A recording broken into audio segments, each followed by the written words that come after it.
একজন ফুটবল ভক্ত হিসেবে এই সংখ্যাটা দেখলে কিংবা শুনলে সর্বপ্রথম আপনার মনে কি আসে?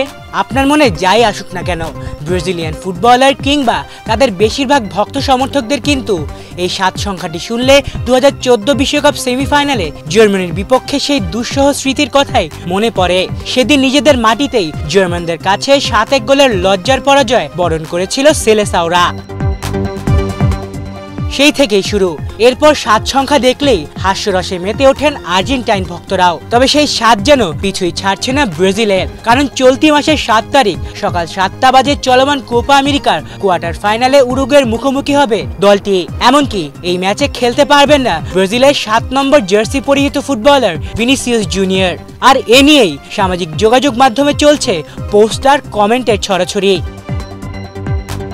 তবে উরুগুয়ের বিপক্ষে ম্যাচটা মোটেও সহজ হবে না ব্রাজিলের জন্য। একে তো দলটির বিপক্ষে নিজেদের শেষ দেখায় হেরেছে সেলেসাওরা, পাশাপাশি উরুগুয়ের দল এমনিতেও আছে দারুণ ছন্দে।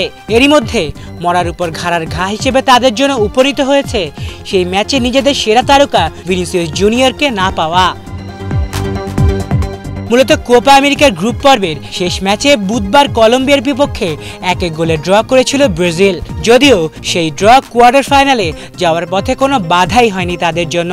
তবে এর ফলে শেষ ৮-এ তারা খেলবে গ্রুপ রানার্স আপ হয়ে। সেই হিসেবে কলম্বিয়ার বিপক্ষে জিততে পারলে শেষ ৮-এর ম্যাচে প্রতিপক্ষ হিসেবে তারা পেত পানামাকে। কিন্তু গ্রুপ রানার্স আপ হওয়ায় তাদের প্রতিপক্ষ এখন ১৫ বারের কোপা চ্যাম্পিয়ন উরুগুয়ে।